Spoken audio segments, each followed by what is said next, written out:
Hi friends, welcome back to my channel Sahil coaching classes. Sahil coaching classes में आपका बहुत बहुत स्वागत है। और हम अब फिर से एक बार द फाउंटेन पोएम का सेकंड पार्ट लेकर आए हैं।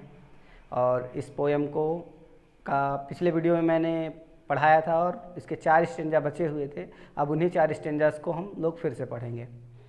तो 5वां स्टेंजा है, Glad of all weathers, still seeming best, upward or downward, motion thy rest।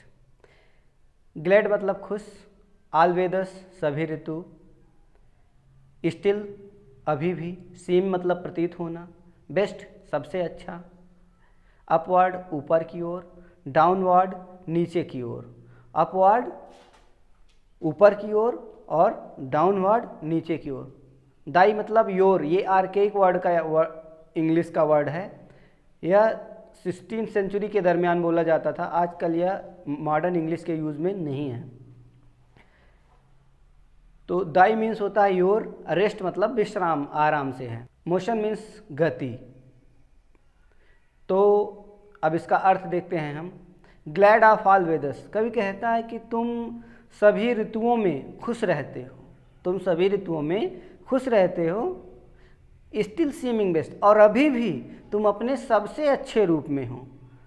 कवि कहता है कि तुम सभी ऋतुओं में खुश रहते हो और अभी भी अपने सबसे अच्छे रूप में हो। ऐसा प्रतीत होता है कि ऊपर जाना अथवा नीचे आना, ऊपर जाना अथवा नीचे आना, ऊपर नीचे आना जाना ही तुम्हारा विश्राम हो। अब 6वां स्टेंजा पढ़ेंगे। Full of a nature nothing can time, change every moment but ever the same. Full of a nature, full मतलब भरा हुआ, नेचर मतलब प्रकृति, नथिंग कुछ नहीं, टेम रोकना, चेंज बदलाव बदलना, एवरी मोमेंट हर क्षण, एवर हर समय, सेम एक ही जैसा। तो कवि कहता है कि फुल ऑफ अ नेचर, तुम प्रकृति से परिपूर्ण होते हो, प्राकृतिक शक्तियों से भरे हुए होते हो, तुम प्रकृति से परिपूर्ण रहते हो।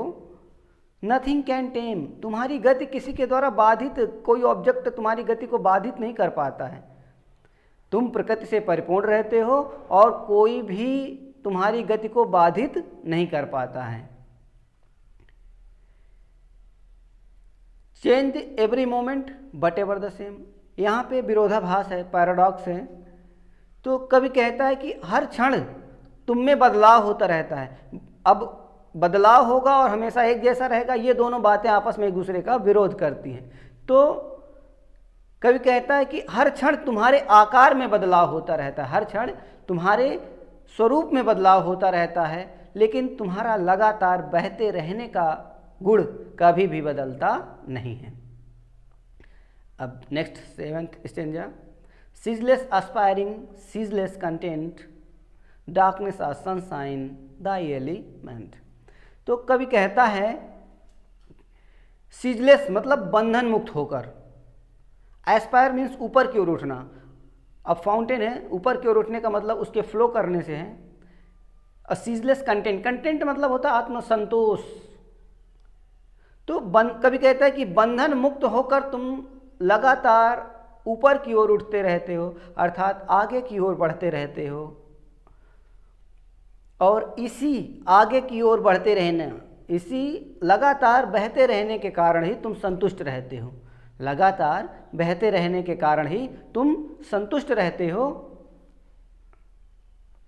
डार्कनेस और सनशाइन, अब डार्कनेस का जो सिंबल है वो नाइट को सिंबलाइज कर रहा है। तो कवि कहता है कि चाहे रात का अंधेरा हो अथवा दिन का उजाला हो, रात का अंधेरा हो अथवा दिन का उजाला हो, रात का अंधेरा हो अथवा दिन का उजाला हो, हर क्षण लगातार निरंतर कंटिन्यूअसली बहते रहना ही तुम्हारी सबसे बड़ी विशेषता है। लगातार बहते रहना ही तुम्हारी सबसे बड़ी विशेषता है। एक बार हम चारों लाइन का पूरे से देख लेते हैं। ओके।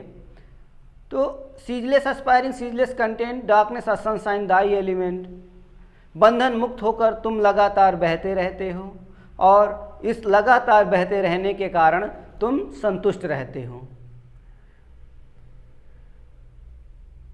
रात का अंधेरा हो अथवा दिन का उजाला हो, रात का अंधेरा हो अथवा दिन का उजाला हो, लगातार बहते रहना ही तुम्हारी विशेषता है।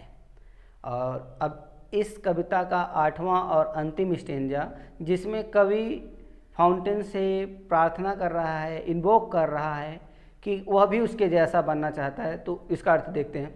Glorious fountain, let my heart be fresh, changeful, constant, upward like thee. कवि जेम्स रसेल लावेल कविता की इन अंतिम 4 पंक्तियों में खुद को फाउंटेन के जैसा बनाना चाहते हैं, क्योंकि उनको लगता है कि फाउंटेन जो है वो क्रिएटिव है, इंस्पिरेटिव है, उसमें संरचनात्मक गुण हैं, उसमें हमें प्रेरणा देने वाले गुण हैं। तो कवि भी वैसा ही बनना चाहता है। कवि कहता है ग्लोरियस फाउंटेन, ऐ शानदार फव्वारे, लेट माई हार्ट बी, मेरे हृदय को भी अपने जैसा बना लो।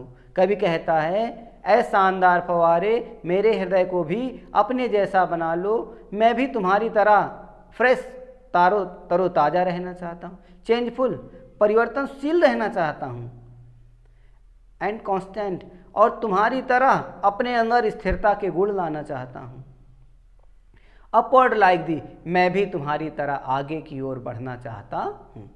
चारों लाइन का एक बार सामूहिक अर्थ देखते हैं। कवि कहता है ऐ शानदार फव्वारे, मुझे भी अपने जैसा बना दो, मैं भी तुम्हारी तरह हमेशा तरोताज़ा रहने वाला बनना चाहता हूँ, हमेशा परिवर्तनशील रहना चाहता हूँ, मैं तुम्हारी तरह अपने अंदर स्थिरता के गुण लाना चाहता हूँ, मैं भी तुम्हारी तरह आगे की ओर बढ़ना चाहता हूँ। तो इस वीडियो के अंत में मैं यही कहूँगा कि अगर आपको पोएम अच्छी लगती है तो आप मेरे चैनल को प्लीज़ लाइक करें, शेयर करें, सब्सक्राइब करें, और अगर पोएम आपको अच्छी लगी हो तो कमेंट करके हमें और बताएं, ताकि हम नेक्स्ट वीडियोज़ में जो भी कमियां रह जाएंगी उनको इम्प्रूव करके आपको शॉर्ट में और बेस्ट वीडियोज़ अवेलेबल कराएंगे। Thanks for watching my video.